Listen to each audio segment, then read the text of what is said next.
قرآن مجید کا ہر پڑھنے والا یہ نوٹ کرتا ہے کہ عذاب الہی کا تذکرہ بار بار آتا ہے۔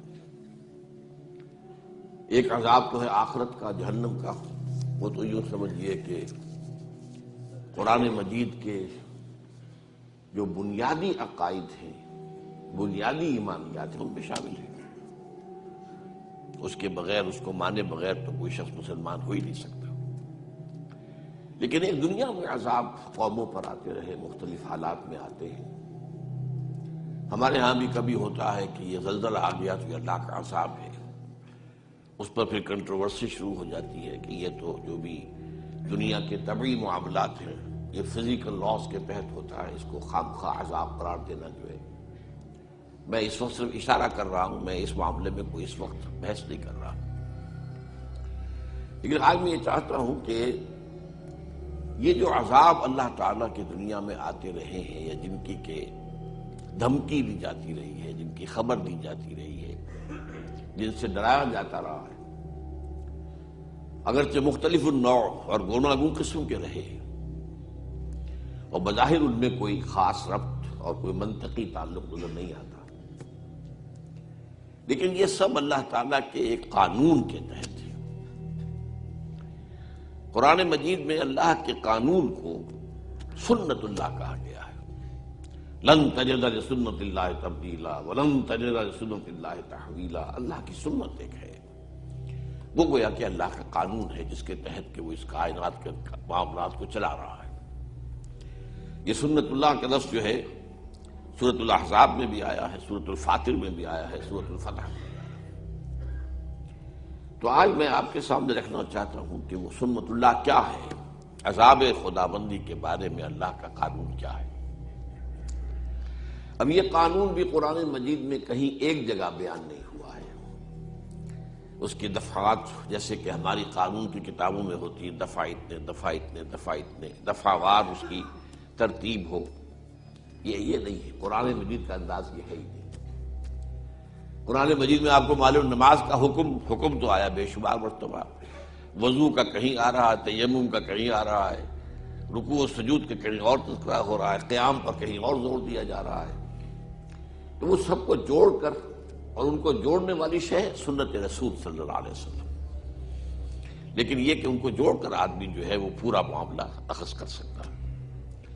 تو قرآن مجید میں جو یہ عذاب خداوندی کا ذکر ہے، اس کے اعتبار سے جو سنت اللہ ہے وہ جو آئی ہے، تو اس پر جو غور و فکر میں نے کیا، اور یہ آج سے یوں سمجھیے کہ 15-16 سال قبل کی بات ہے، تو میری جو کتاب ہے سابقہ اور موجودہ مسلمان امتوں کا ماضی، حال اور مستقبل، اس کا دوسرا چیپٹر اسی موضوع پر ہے، میں آج اسی پر گفتگو کر رہا ہوں۔ یہ سنت اللہ کیا ہے؟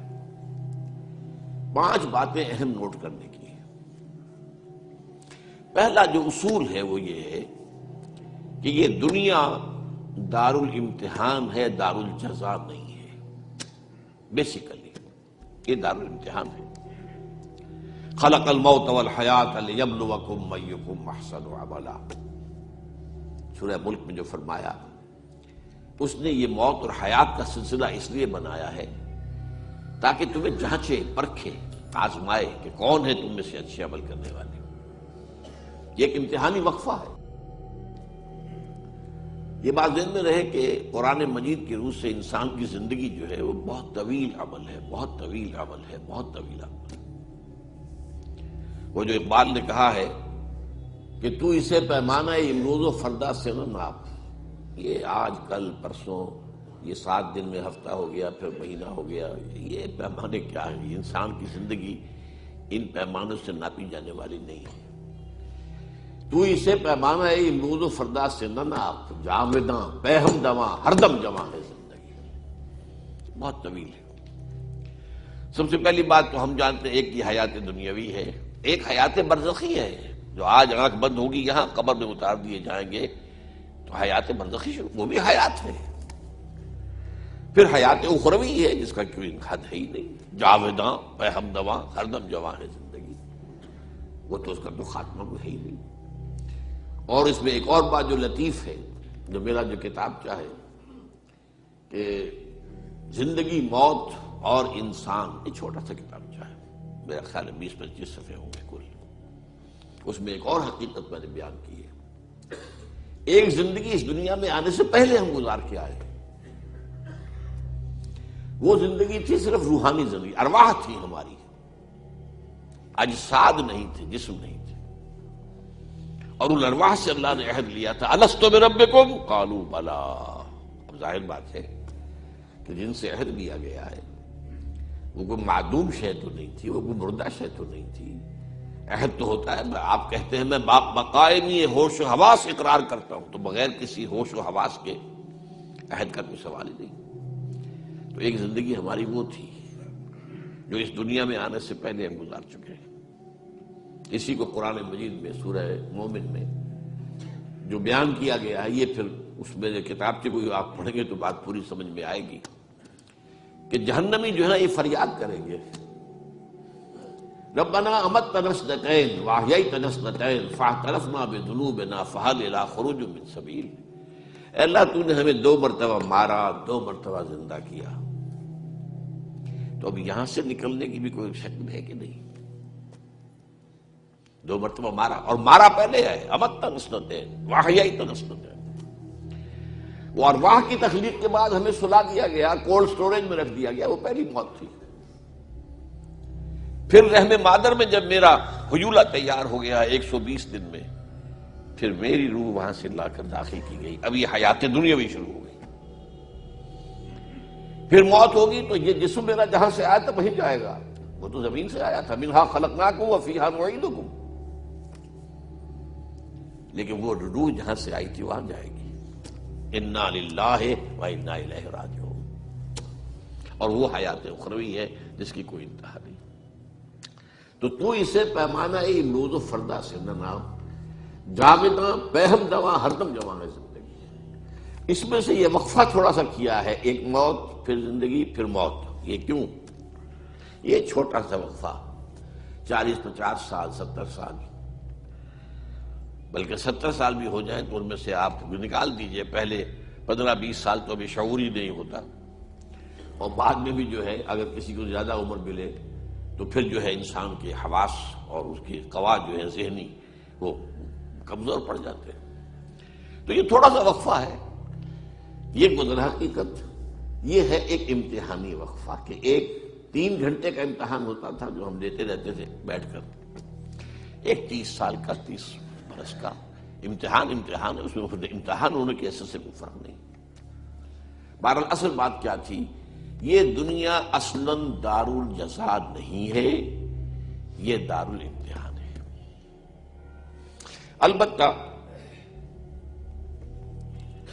محاسبہ اخروی کا جو پہلا مرحلہ ہے، جب بات اصل جو آئے گا محاسبہ، وہ تو آخرت میں آئے گا، وہاں معاملہ یہ ہوگا کہ پہلا مرحلہ یہ ہے کہ تمام امتوں پر اس کے رسول جو بھیجے گئے تھے وہ کھڑے ہو کر ٹیسٹیفائی کریں گے کہ پروردگار تیرا جو دین، تیری ہدایت ہم تک آئی تھی، ہم نے پہنچا دی تھی۔ فَكَيْفَ إِذَا جِئْنَا مِن كُلِّ أُمَّةٍ بِشَهِيدٍ وَجِئْنَا بِكَ عَلَىٰ هَٰؤُلَاءِ شَهِيدًا۔ اس کے بعد پھر انڈیویجول معاملہ ہوگا، اخروی حساب جو ہے اس کا پہلا مرحلہ اجتماعی ہو گیا، لیکن وہ صرف محاسبے کا نہیں، اتمام حجت کا ہے کہ دیکھو تمہارے پاس ہمارا دین پہنچ گیا تھا، ہمارا پیغام پہنچ گیا تھا، اب بتاؤ تم نے کیا کیا۔ لیکن اس کے بعد ایک ایک شخص کا حساب ہوگا، پھر اجتماعی نہیں ہوگا کہ فلاں پیر کے مرید چلے جائے راستہ کھلا ہوا ہے، اور فلاں جو ہے کوئی دینی قائد جو ہے اس کے ماننے والے چلے جائیں، ان کے لیے یہ دروازہ کھول نہیں۔ انڈیویجول کلہم آتی ہے یوم القیامت فردا، جو بھی آئے گا قیامت کے دن اللہ کی عدالت میں کھڑا ہوگا انفرادی طور پر۔ تم بتاؤ تم نے کیا کیا، تمہیں ہم نے یہ دیا یہ دیا یہ دیا۔ اور آپ کو معلوم ہے، یہ کئی دفعہ میں نے بات واضح کی ہے، ہر انسان کو اللہ نے برابر چیزیں نہیں دی ہیں، کسی کو زیادہ دی ہے، کسی کو کم دی ہے۔ کوئی پیدائشی طور پر جو ہے بہت ذہین ہے، کوئی اتنا نہیں ہے، یکون ذہن ہے، ہوتے ہیں۔ کوئی پیدائشی طور پر جسمانی طور پر کمزور ہوتے ہیں، کوئی پیدائشی طور پر قوی ہوتے ہیں۔ پھر حالات مختلف ہیں، کہاں پیدا کیا؟ ظاہر بات ہے کہ جینز جو آپ لے کر آ رہے ہیں، میں لے کر آیا ہوں، وہ میرے اور ہیں، آپ کے اور ہیں۔ اور پھر یہ کہ جس ماحول میں میں پلا بڑھا ہوں وہ اور تھا، آپ جس میں پڑے بڑے وہ اور ہیں۔ یہ گیون ہے انسان کے لیے۔ اب اس میں مزید گیون کیا ہے؟ تم تک میری ہدایت بھی پہنچ گئی تھی، اب بتاؤ تم نے کیا کیا؟ فَكُلُّهُمْ آتِيَ يَوْمَ الْقِيَامَةِ فَرْدًا۔ یہ معاملہ ہے اخروی حساب کا، جبکہ انفرادی طور پر ہر شخص سے معاملہ ہوگا۔ البتہ قوموں اور امتوں کا معاملہ ذرا مختلف ہے۔ قوموں اور امتوں کا حساب اس دنیا میں ہوتا ہے، وہاں معاملہ قومی سطح پر نہیں ہوگا، انفرادی سطح پر ہو سکتا ہے کہ کوئی شخص محمد کا امت اس کے ساتھ ہو اور وہاں اسے جہنم میں ڈال دیا جائے۔ کیوں؟ تمہارے دل میں ریاکاری تھی، بات ختم۔ بڑی سے بڑی فگر زیرو سے ضرب کھا کر زیرو ہو جاتی ہے۔ تم بہت بڑے عالم تھے، ٹھیک ہے، اے اللہ میں نے یہ کیا، تیرا دین کا علم پھیلایا، کیا تم نے، لیکن تم نے اس لیے کیا تھا کہ کہا جائے کہ فلاں شخص بڑا عالم ہے۔ وہ کہہ دیا گیا، دنیا میں ڈنکا بج گیا، تعریفیں ہو گئی، تہنیت ہو گئی، تمہاری عقیدت مند پیدا ہو گئے، بس ختم، تمہارا مطلوب مقصود حاصل ہو چکا، یہاں کچھ نہیں ہے تمہارے لیے۔ اے اللہ میں نے تیری راہ میں جنگ کی، تم نے جان دے دی، ٹھیک دی، لیکن تم نے جنگ کی تھی اس لیے لِأَن يُقَالَ جَرِيٌّ، کہا جائے بڑا جرات مند آدمی ہے، صاحب کیا کہہ دیں اس کی، نیت یہ تھی تمہاری۔ فقط قیلا، وہ کہا جا چکا دنیا میں، تمہارا مقصود حاصل ہو چکا، you have already had your reward، اب یہاں کچھ نہیں ہے۔ بڑی کب کبھی تاریخ کرنے والی حدیث ہے یہ۔ یہی دولت مند کا معاملہ ہو، اللہ میں نے تیری راہ میں بڑی دولت خرچ کی تھی، تم نے اس لیے کی تھی، کہا جائے سخیٌ، بڑا سخی آدمی ہے، کیا کہنے اس کی، نیت یہ تھی۔ اگر یہ نیت نہیں ہے کہا جائے کوئی پرواہ نہیں، نیت یہ نہیں ہے کہا جائے بھائی بڑی بہادری سے لڑا فراش، کوئی حرج نہیں۔ اور نیت اگر تمہاری، اللہ نیت کو جانتا، ہم کسی کی نیت کا فیصلہ نہیں کر سکتے۔ تو معلوم ہوا کہ وہاں تو معاملہ جو ہے ہر ایک کا ایبسولیوٹلی انڈیویجول ہے، قومی نہیں ہے، جماعت کی نہیں، فلاں جماعت کے ارکان چلے جائیں بھائی دروازہ کھل گیا جنت کا، نہیں بھائی، اس جماعت کے ارکان میں سے ہر ایک کا معاملہ علیحدہ ایسس ہوگا، یہ پرسنل اسسمنٹ ہے۔ لیکن قوموں کا معاملہ اور امتوں کا معاملہ جو ہے دنیا میں ہوتا ہے۔ بڑا پیارا شعر اقبال کا، فطرت افراد سے اغماس بھی کر لیتی ہے، نہیں کرتی کبھی امت کے گناہوں کو معاف۔ انڈیویجول کو دنیا میں نظر انداز کر دے گا، اس کو تو ٹھیک ہے، اس کو ہم نے جو بھی سزا دینی ہے آخرت میں دینی ہے، لیکن قوم بحثیت قوم آخرت میں پیش نہیں ہوگی، لہذا قوم کا حساب کتاب فطرت افراد سے اغماس بھی کر لیتی ہے، نہیں کرتی کبھی ملت کے گناہوں کو معاف۔ یہ جو قومی معاملات ہوتے ہیں اس میں البتہ ایک استثناء ہے، اور اس میں اول تو یہ بات نوٹ کر لیجئے کہ جب کسی قوم پر دنیا میں عذاب آتا ہے تو اس میں گیہوں کے ساتھ گھن بھی پس جاتا ہے، یہ بہاو رہا ہے نا، گیہوں کے ساتھ گھن بھی پس گئے۔ بہت سے وہ لوگ کہ جو بالفعل جو ہیں برے کام نہیں کر رہے تھے وہ بھی پکڑے جاتے ہیں، بس ایک امید کی کرن دکھائی گئی ہے کہ اس سے بچ سکیں گے وہ لوگ کہ جو برائی سے روکتے رہے، خود بھی بچے رہے اور روکتے بھی رہے، وہ بچ جائیں گے۔ انجینا الذین ینہون عن السوء، ہم نے بچا لیا ان لوگوں کو جو برائی سے روکتے رہے تھے۔ یہ واقعہ سورہ اعراف میں تفصیل سے آیا ہے نا۔ اصحاب السبت یہودیوں کا ایک قبیلہ تھا جو ایک ساحل پر آباد تھا، غالباً ایلات کی جو بندرگاہ کہلاتی ہے۔ اب ظاہر بات ہے کہ وہاں کیا روزی کیا تھی؟ مچھلیوں کا پکڑنا۔ اب ان کے ہاں ہفتے کے روز کوئی کام دنیا کا کرنا حرام تھا۔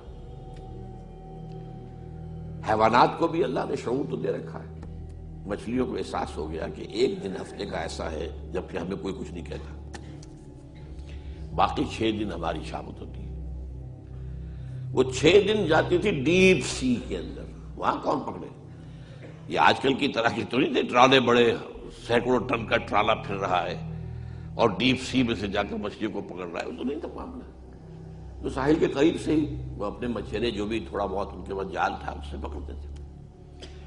تو وہ 6 دن جو ہے وہ ڈیپ سی میں چلے گئے، اور 7ویں دن جو ہے ہفتے کے روز آ کر اٹکیلیاں کر رہی ہیں، مچھلی اچھل رہی ہیں، کود رہی ہیں، یہ بیٹھے دیکھ رہے ہیں۔ اس میں امتحان ہو گیا۔ کچھ لوگوں نے ہیلا تراشا ایک، اچھا ایسا کرتے ہیں کہ ہفتے کے روز جا کر گڑھے کھود لیتے ہیں سمندر کے کنارے کے ساتھ ساتھ، اور نالی بنا دیتے ہیں کہ سمندر کا پانی ان میں آ جائے، مچھلیاں بھی آ جائیں گی، پھر ہم وہ بند کر دیں گے ہفتے کی شام کو، اتوار کو جا کے پکڑ لیں گے۔ تو اتوار کو پکڑانا ہم نے، ہفتے کو تو کچھ نہیں کیا۔ یہ ہے وہ ہیلا جو مذہبی ہیلا کرتا ہے نا آدمی، کہ ایک حکم کی اصل حکمت ختم، اس کا ڈھانچہ باقی رہ جائے۔ اس پر آیا قوم 3 حصوں میں تقسیم ہو گئی، ایک وہ جو بالفعل یہ کام کر رہے تھے، ایک وہ جو یہ کام نہیں کرتے تھے لیکن روکتے بھی نہیں تھے، ایک وہ جو رکے ہوئے بھی تھے اور روکتے بھی تھے۔ تو جب عذاب آیا اللہ کا، انجینا الذین ینہون عن السوء، ہم نے نجات دے دی ان کو کہ جو اس بدی سے روکتے رہے تھے۔ اب دوسرا عذاب جو ہے جو دنیا میں آتا ہے، جو عذاب استیصال ہے، جو آتا رہا ہے، اب اس کا سلسلہ بند ہے سوائے ایک ماضی کے قرض کے جو ادا ہونا ہے۔ اس کو اچھی طرح سمجھ لیجیے بات۔ عذاب استیصال کسے کہتے ہیں؟ اصل کہتے ہیں جڑ کو، جڑ سے اکھاڑ لینا۔ ایک تو یہ ہے کہ آپ نے کسی پودے کو کاٹ دیا، اس کا تنا ہے، اس میں پھر کوئی شاخ نکل آئے گی، پھر کوئی پتیاں آ جائے گی، آپ نے جڑ سے اکھاڑ دیا تو کوئی سوال نہیں۔ تو عذاب استیصال وہ ہے جو قوموں پر آیا اس انداز میں کہ ان کی جڑ کاٹ دی گئی۔ اس کے لیے قرآن مجید جو الفاظ استعمال کرتا ہے وہ کیا ہے؟ کَأَن لَّمْ يَغْنَوْا فِيهَا، ایسے ہوگا جیسے تھے ہی نہیں، جس کو ہم کہتے ہیں نسیًا منسیہ ہو گئے۔ کہیں فرمایا لا یرا الا مساکنہم، اب ان کے مسکن تو نظر آ رہے ہیں، محل تو نظر آ رہے ہیں، تو رہنے والے نظر نہیں آ رہے، ان مکانوں کے مکین نہیں نظر آ رہے۔ سمود کے محل پہاڑوں کے اندر کھود کھود کر جو بنائے آج بھی نظر آتے، آج جا کے دیکھ لیجئے، 7000 سال پرانی شے ہے، وہ آج کی نہیں ہے۔ یو کین گو اینڈ سی دم۔ اور تیسری اصطلاح ہے فَقُطِعَ دَابِرُ الْقَوْمِ الَّذِينَ ظَلَمُوا، اس ظالم قوم کی جڑ کاٹ دی گئی۔ اس لیے میں نے اس کے لیے لفظ آپ کو بھی بتایا، استیصال ایک استحصال ہے کے ساتھ، کسی سے کوئی زبردستی فائدہ لینا، استحصال، یہ استحصالی معاشرہ ہے، ایکسپلائٹیٹو ہے، ایکسپلائٹیشن، ایک استیصال اصل سے جڑ سے اکھاڑ۔ یہ کن قوموں پر آتا ہے یا آیا ہے؟ جن کے پاس اللہ کو رسول بھیج دے اور رسول اپنے قول اور اپنے عمل سے، اپنی دعوت سے اتمام حجت کر دے، اور قوم بحیثیت مجموعی اسے رد کر دے۔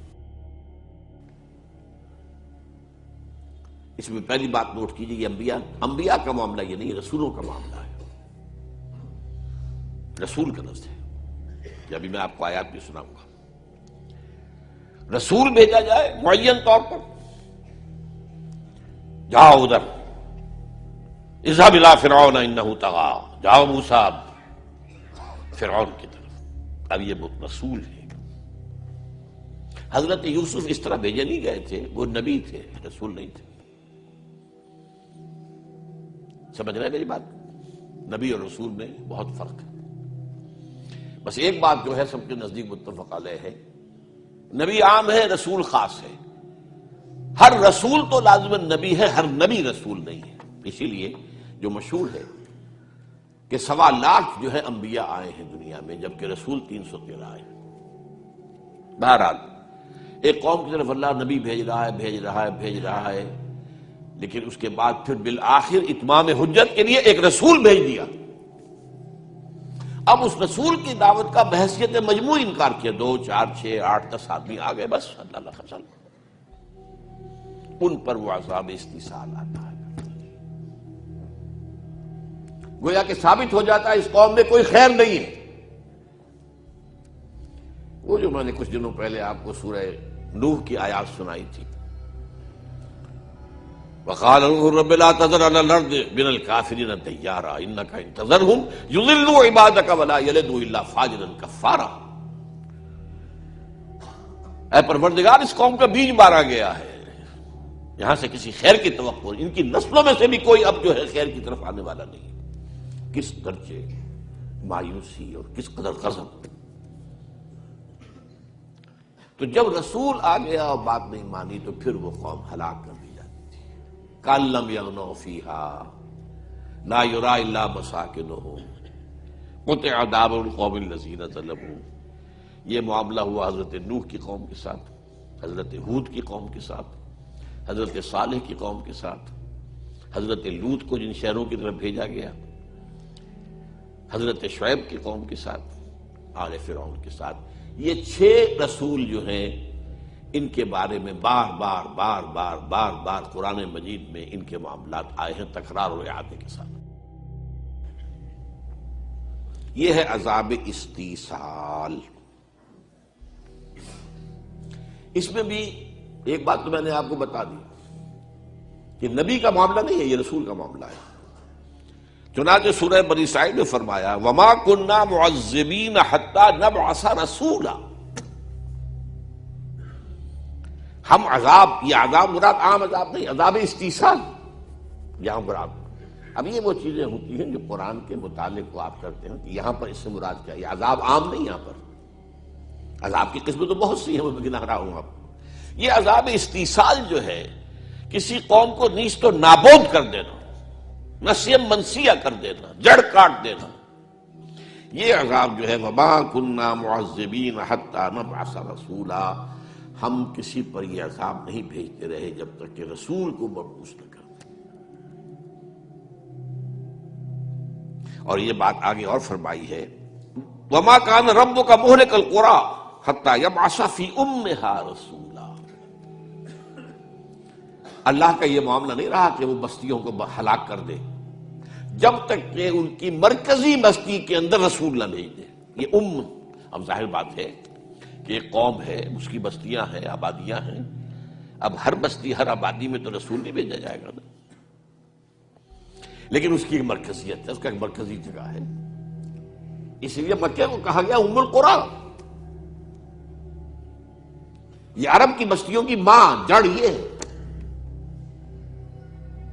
حتی نبعث فی امہا رسولا، جب تک کہ ان کی جو جڑ والی اور مرکزی بستی ہوتی ہے اس میں ہم رسول نہیں بھیج دیتے تھے، اس وقت تک کوئی ہلاکت کا یہ عذاب اللہ تعالیٰ نہیں بھیجتا رہا ہے۔ یہ عذاب بھی ایک اور بات جو قرآن سے معلوم ہوتی ہے سورہ سجدہ سے، ایک دم نہیں آ جاتا۔ رسول ہے، دعوت دے رہا ہے، بات ابھی پہنچ رہی ہے، کچھ تک پہنچ گئی ہے، کچھ تک ابھی نہیں پہنچی ہے، لیکن اس دوران میں اللہ چھوٹے چھوٹے عذاب بھیجتا رہتا ہے تاکہ ہوش میں آ جائے، جاگ سکتے ہو تو جاگ جائے۔ آسانیوں سے عیش ہے، کھانے کو آ رہا ہے، یاتیہا رزقہا رغداً من کل مکان، رزق بھی چلا آ رہا ہے، کھا رہے ہیں، تو آدمی کے اندر ظہور پیدا ہو جاتا ہے، غفلت پیدا ہو جاتی ہے۔ اسی لیے حدیث میں آتا ہے ما قل وکفا خیر مما کثر والہا، جو چیز زیادہ ہو اور تمہیں غافل کر دے اس سے بہتر ہے وہ جو کم ہو لیکن کفایت کر جائے، بس ضرورت پوری ہو جائے، کسی کے سامنے ہاتھ نہ پھیلانا پڑے، اپنی عزت نفس ہتھیلی پر رکھ کر کسی کے سامنے پیش نہ کرنی پڑے۔ ما قل ہو کم، ما قل وکفا، خیر مما کثر و الہا، یہ بہتر ہے اس سے کہ جو کثیر ہو لیکن اس کثرت کی وجہ سے غفلت آ جائے، الہا ہو جائے، الہاکم التکاثر۔ پھر آدمی جو ہے سمجھتا ٹھیک ہے مال تو ہے میرے پاس، کائے کی فکر ہے۔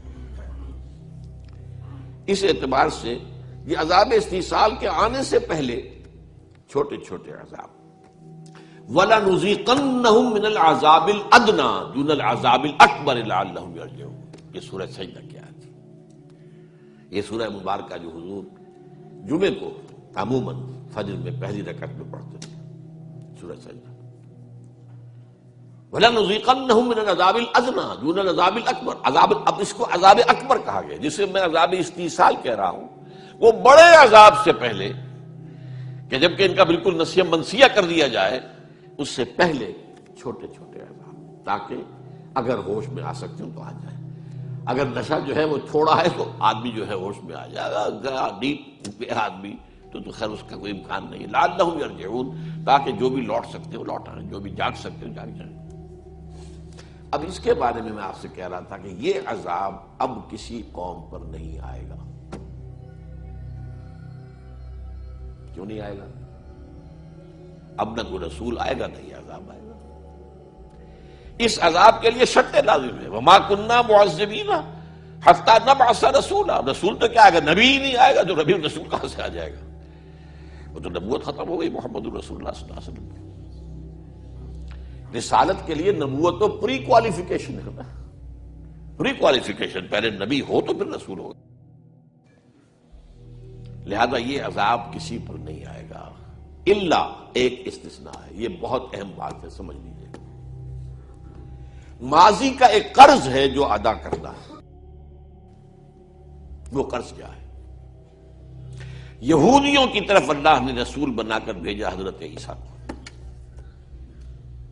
سورہ آل عمران میں فرمایا رسولاً الی بنی اسرائیل، نبی تو ان سے پہلے بہت آئے تھے، بالکل ان کے زمانے میں بھی موجود تھے۔ حضرت یحییٰ نبی تھے، حضرت زکریا ان کے والد نبی تھے، نبی تو تھے، لیکن آخری پھر حجت کے طور پر میں نے کہا نبی تو آتے رہتے تھے، آتے رہتے تھے، آتے رہتے تھے۔ نبی کے ساتھ وہ معاملہ نہیں ہے کہ اگر آپ نے دعوت رد کر دی تو ان پر عذاب آ جائے گا، نہیں۔ لیکن رسول کے بعد پھر عذاب آتا ہے۔ بنی اسرائیل نے حضرت عیسیٰ کا انکار کیا من حیث المجموع، نہ صرف انکار کیا، ان کو ہلاک کرنے کے درپے ہوئے۔ یہ ان کے علماء کا فتویٰ تھا کہ مسیح مرتد ہے، جادوگر ہے، کافر ہو گیا ہے۔ اس سے پہلے اس سے بھی بڑی بات کہتے تھے کہ یہ ولد الزنا ہے، آج بھی کہتے ہیں یہودی باسٹرڈ۔ اور کمال یہ ہے دیکھیے کہ ان یہودیوں کو عیسائیوں نے اپنے سب کے اوپر اٹھایا ہوا ہے، جو ان کے نبی کو نبی نہیں، جو ان کو خدا، جو ان کا جو خدا ہے ان کو باسٹرڈ کہتے ہیں۔ یہ کمال ہے دنیا کے اندر، اس کا تو آپ نے کہیں کوئی مثال دیکھی ہی نہیں ہوگی۔ سن آف مین پکچر بناتے ہیں باقاعدہ، تو جسے سن آف گاڈ کہتے ہیں وہ سن آف مین ہے۔ اتنی ان کی جرت ہے، جسارت ہے، اس طرح چھائے ہوئے ہیں عیسائیوں کے اوپر۔ فرنگ کی رگے جہاں پنجہ یہود میں، عیسائیت در حقیقت پنجہ یہود کے اندر ہے، اعلی کار ہے۔ لہذا اللہ نے کیا کیا؟ ایک شکل تو یہ تھی کہ اسی وقت یہود کے اوپر عذاب استیصال آ جاتا۔ اللہ نے جیسے کہتے ہیں کہ ذرا اس مقدمے کو ابھی فریز کر دیجیے، عیسیٰ کو اٹھا لیا زندہ اور ان پر سے عذاب ڈال دیا۔ انہیں ایک اور موقع دیا گیا، محمد صلی اللہ علیہ وسلم کی آمد پر اب بھی تمہارے لیے موقع ہے، اگر ایمان لے آؤ محمد پر صلی اللہ علیہ وسلم تمہاری نجات ہو جائے گی۔ انہوں نے حضور کو نہ صرف رد کیا بلکہ بدترین دشمن جو ہیں حضور کے زمانے سے لے کر اس زمانے تک، بدترین دشمن یہودی ہے۔ ہندو تو ایک لوکل سا معاملہ ہے، ہندو ہندوستان کی سرحدوں سے باہر کبھی نکلا ہی نہیں، وہ تو ایک بہت ہی ایک اپنے ہی جو بھی کہیے گلیا کے اندر گڑ پھوڑنا ہے، ان کے اندر بھی دشمنی بہت ہے، لیکن آپ مقابلہ نہیں کہ جو یہود کے اندر دشمنی ہے حضور کے خلاف۔ تو یہ جو یہود کا معاملہ تھا، یہ قرض ہے ابھی جو ادا ہونا ہے، اور اسی لیے آپ کے علم میں ہونا چاہیے، احادیث صحیحہ سے ثابت ہے حضرت مسیح ہی دوبارہ آئیں گے، نزول مسیح، اور انہی کے ہاتھوں عذاب آئے گا۔ یہ قرض ہے پچھلا جو ادا ہوگا۔ تو یہ سمجھ لیجئے کہ اس میں ایک صرف استثناء ہے، اور وہ یہود کا ہے، اور یہ تو معلوم ہوتا ہے کہ جو ان کے پیش نظر ہے گریٹر اسرائیل قائم کرنا، وہ ایک دفعہ تو ہو جائے گا۔ روکنے والا ہے کون ان کا؟ آپ کو معلوم ہے پیا بنے کوتوال ڈر کا ہے کا، دنیا کا کوتوال امریکہ کا ہے، امریکہ میرے پنجے میں ہے، ختم بات۔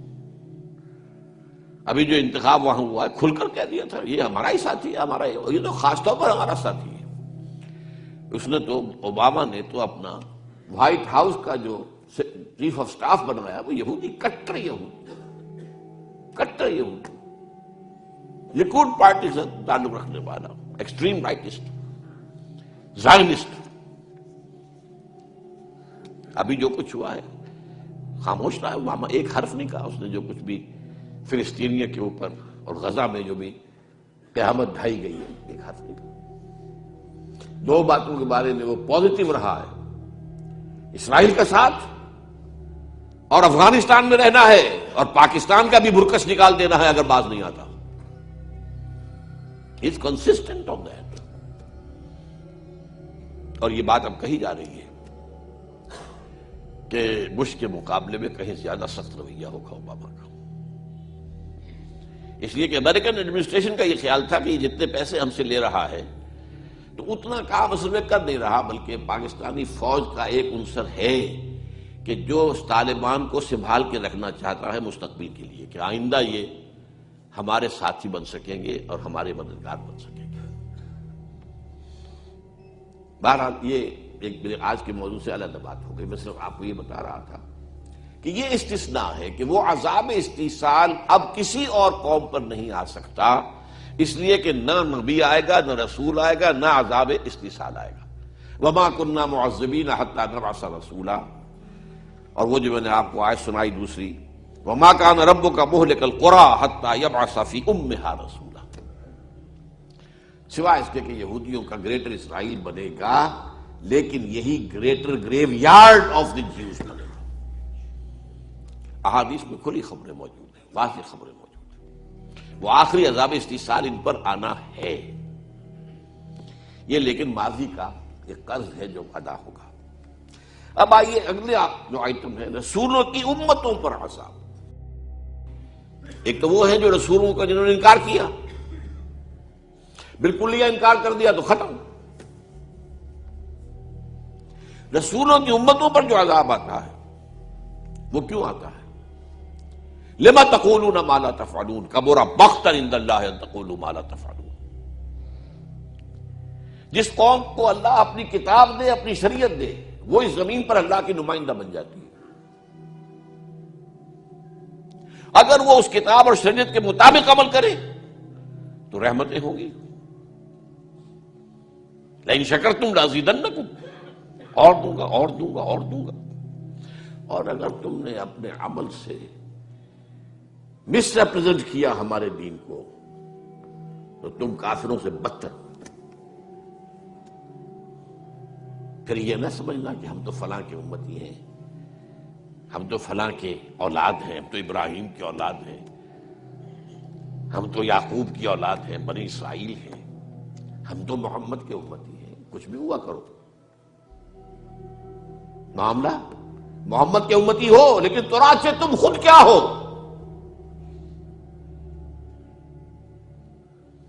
یہ عذاب جو ہے اس کو اچھی طرح ہمیں جو سمجھنا ہے وہ یہ عذاب ہے۔ اس عذاب کے بارے میں جان لیجئے کہ اس میں دو اس کی شقیں ہیں، ایک عمومی جو پوری امت کے اوپر آ جاتا ہے۔ وہ کیا ہے؟ ذلت اور مسکنت، کمزوری اور کم ہمتی۔ یہ مانوی شے ہے، یہ مادی شے نہیں، مانوی شے ہے، کمزوری اور کم ہمتی۔ اور دوسرا عذاب ہوتا ہے قتل و غارت، دشمنوں کے ہاتھوں شکست، قتل غارت، یہ عذاب جو ہے وقتاً فوقتاً وقتاً فوقتاً وقتاً فوقتاً یہ بھی ہوتا ہے۔ اب آپ اس کی جو کلاسیکل اگزامپل ہے،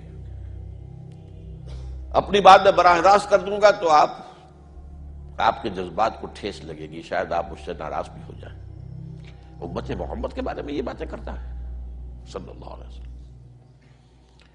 اسی لیے ایک شعر بھی میں نے کوٹ کیا ہے اس میں، خوش طرح باشد کے چھرے دل براں، گفتہ آیت در حدیث دیگراں۔ کسی اور کی بات میں وہ بات کہہ دی جائے تو پھر آدمی کے لیے اپنے لیے بھی اس کو قبول کرنا آسان ہو جاتا ہے۔ ہم سے پہلی امت تھی امت بنی اسرائیل، امت موسیٰ۔ موسیٰ صاحب کتاب تھے اور صاحب شریعت تھے، عیسیٰ صاحب شریعت نہیں تھے، صاحب کتاب تھے۔ عیسیٰ اصل میں وہی بنی اسرائیل کے سلسلے کی کڑی ہے، کوئی علیحدہ نہیں ہے۔ امت دو ہی ہے، امت موسیٰ، امت محمد صلی اللہ علیہ وسلم۔ اب آپ نوٹ کیجئے امت موسیٰ کے بارے میں قرآن 4 دفعہ کیا بات کہہ رہا ہے۔ سورہ بقرہ میں 2 دفعہ، یا بنی اسرائیل اذکروا نعمتی التی انعمت علیکم وانی فضلتکم علی العالمین۔ یہ تو اتنی تمہیں یاد ہوں گی آیتیں۔ 6 رکوع کی پہلی آیت بھی یہی ہے، 15 رکوع کی پہلی آیت پھر یہی، ایگزیکٹلی دی سیم ورڈز۔ اے بنی اسرائیل یاد کرو میرے اس احسان کو جو تم پر ہوا، اور میں نے تمہیں تمام جہان والوں پر فضیلت دی تھی۔ یہ الفاظ یہ کسی یہودی کے نہیں ہیں، یہ اللہ کے کلام ہے۔ یہ کوئی تورات کے نہیں ہے کہ کسی نے لکھ دیا ہوگا، یہودی نے شامل کر دی ہوگی الفاظ۔ اس سے آگے بڑھیے، سورہ جاثیہ میں فرمایا وَفَضَّلْنَاهُمْ عَلَى الْعَالَمِينَ۔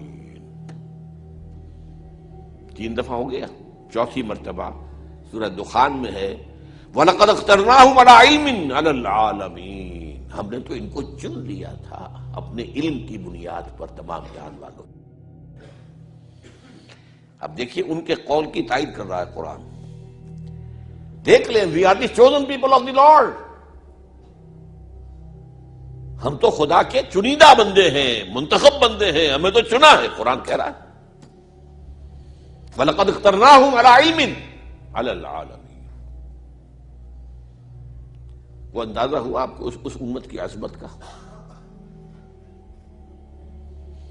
ویسے تو ہم لفظ یہودی گالی کے طور پہ استعمال کرتے ہیں نا، وہ ٹھیک ہے، لیکن آپ اس امت کے بارے میں قرآن کیا کہہ رہا ہے؟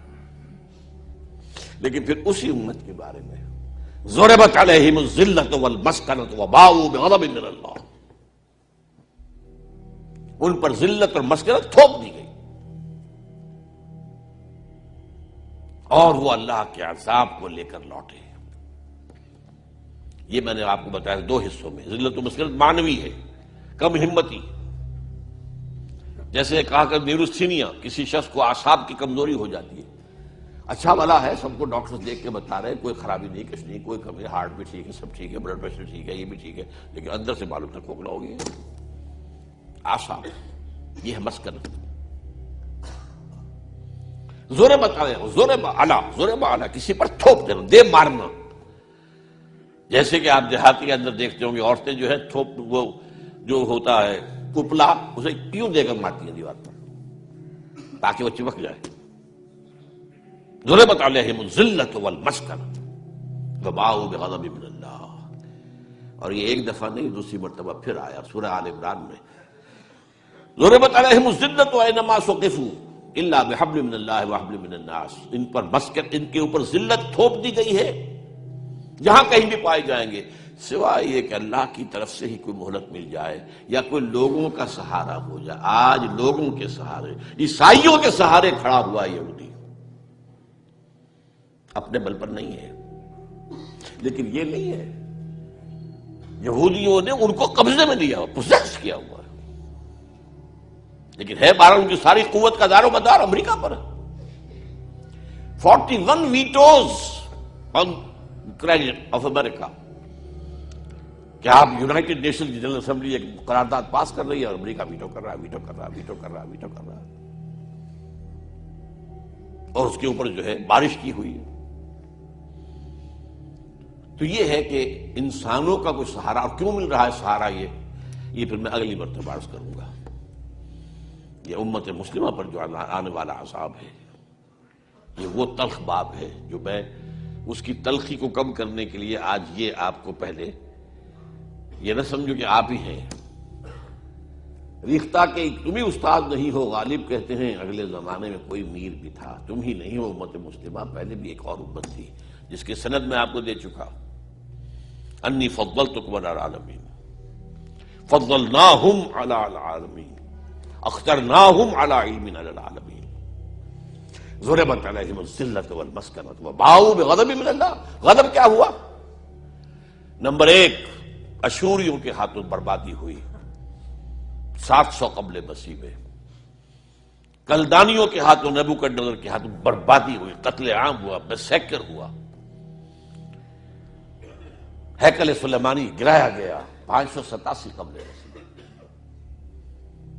پھر وہ دوبارہ اللہ نے ایک مہلت دی، پھر انہیں آباد کیا، پھر انہوں نے وہ بنایا اپنا ہیکل سلیمانی، پھر آ کر یونانیوں نے رگڑا، رومیوں نے رگڑا، اور رومیوں نے ایک رومن نے، ٹائٹس نے 70 عیسوی میں وہ ان کا جو ہے ہیکل بھی گرا دیا، اور 1,33,000 یہودی ایک دن میں قتل کیے